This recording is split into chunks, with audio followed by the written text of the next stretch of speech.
میری middle class family میں جو سب سے امپورٹنٹ کریکٹر ہوتا ہے وہ ہوتی ہے مڈل کلاس امی. مڈل کلاس امی کوئی عام امی نہیں ہوتی, یہ خاص انگریڈینٹ سے بنی ہوئی امی ہوتی ہیں, ہلکی آنچ پہ پکی ہوئی امی. مڈل کلاس امی کی کچھ خصوصیات ہوتی ہیں, جیسے پابندیاں, کسی ایک چیز پر ٹک کے نہیں رہتی مڈل کلاس امی. اگر آپ گھر میں بیٹھے ہیں تو امی کہیں گی گھر میں ہی بیٹھے رہتے ہو ہر وقت, باہر نکلا کرو, چڑیاں دیکھو, گارڈن دیکھو, آسمان دیکھو. اگر آپ باہر نکلے ہو تو کہیں گی باہر ہی نکلے رہتے ہو ہر وقت, گھر میں بیٹھا کرو, کبھی امی کو دیکھو کبھی ابو کو دیکھو. اسی تو لڑکوں کے ساتھ ہوتا ہے مسئلہ, لڑکیوں کو ایک ہی بہانہ بنا کے دیتی رہتی ہیں امی. جب بھی لڑکیاں کہتی ہیں امی دوستوں کے ساتھ مجھے ٹور پہ جانا ہے, بیٹا شادی کے بعد جانا. امی مجھے آج سنیما جانا ہے, بیٹا شادی کے بعد جانا. امی مجھے آج سانس لینی ہے, بیٹا شادی کے بعد لینا. پابندیاں لگاتی رہتی ہیں. اچھا, امی اسکرپٹ لکھ کے دیتی رہتی ہیں آپ کو. جب مہمان آپ کے گھر آتے ہیں تو امی نے اسکرپٹ لکھی ہوتی ہے, مہمان بیٹھیں تو بیٹھنا, پہلے وہ چائے پیئیں گے پھر چائے پینا, پہلے ان کو کباب اٹھانے دینا. اب ہمارے گھر آئے مہمان, ان کے لیے چائے آئی, انہوں نے چائے پی نہیں. اب ہم انہیں دیکھتے رہے, انکل چائے پیئے پلیز, چائے پیجئے. نہیں پی, ٹھنڈی چائے ہو گئی, وہ انہوں نے نہیں پی. اب ہم بھی نہیں پی سکتے کیونکہ امی دیکھ رہی ہیں. اور امی کی خاص نگاہ ہوتی ہے, جیسے آپ ان کی اسکرپٹ سے آؤٹ ہو گئے نا تو امی خاص نگاہ سے دیکھتی ہیں. پھر یہ نگاہ ہوتی ہے, بڑے بڑے حکمران اپنا عہدہ چھوڑ کے بھاگ جاتے ہیں, ابو یو ٹرن لے لیتے ہیں ایسی نگاہوں پہ.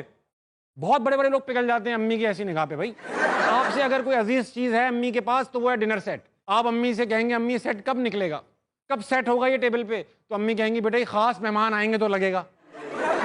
خاص مہمان نہیں آتے, وہ اتنے خاص ہوتے ہیں وہ کبھی نہیں آتے, وہ سیٹ اندر رکھا رہتا ہے. پھر وہ آپ یا تو آپ کو جہیز مل جاتا ہے یا آپ کے بہن کو جہیز مل جاتا ہے. پھر وہ بھی یہی کہتی ہے خاص مہمان آئیں گے تو نکلے گا, خاص مہمان نہیں آتے. اچھا, امی کی ایک چیز ہوتی ہے بچت. امی کو اگر 100% ڈسکاؤنٹ بھی مل رہا ہے نا کہیں سے, تو اس میں بھی کوئی اور اسکیم نکال لیں گی. اچھا بات سنیے, فری تو ہے مگر اس کے ساتھ کیا یہ بھی مل جائے گا, دھنیا فری دے دو سبزی کے ساتھ. اس طرح کی امی بچت کرتی رہتی ہیں. جیسے بڑا چھوٹا بھائی جو ہوتا ہے وہ ہمیشہ بڑے بھائی کے چھوٹے کپڑے پہنتا ہے, بڑوں کے چھوٹے کپڑے.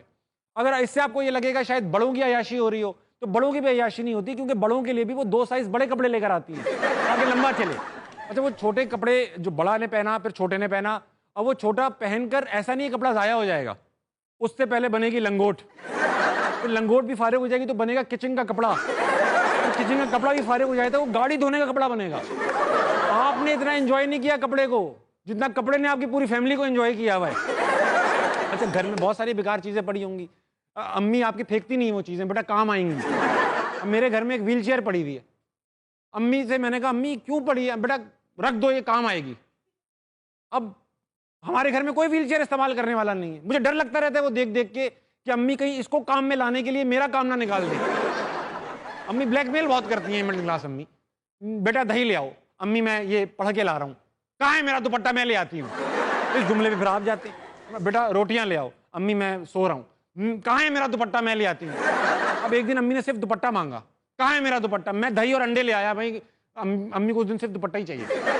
امی کی انہی مسائل سے, یہ تو مسائل ہیں امی کے, مڈل کلاس امیاں, یہ صرف کیوٹ مسئلے ہیں, مگر آفٹر آل امی تو امی ہوتی ہیں. اور اس شعر پہ میں اینڈ کروں گا امی کی تمام کلاسز اس کو ڈیٹیلز کو, کہ ایک مدت سے میری ماں نہیں سوئی تابش, ایک مدت سے میری ماں نہیں سوئی تابش. میں نے ایک بار کہا تھا مجھے ڈر لگتا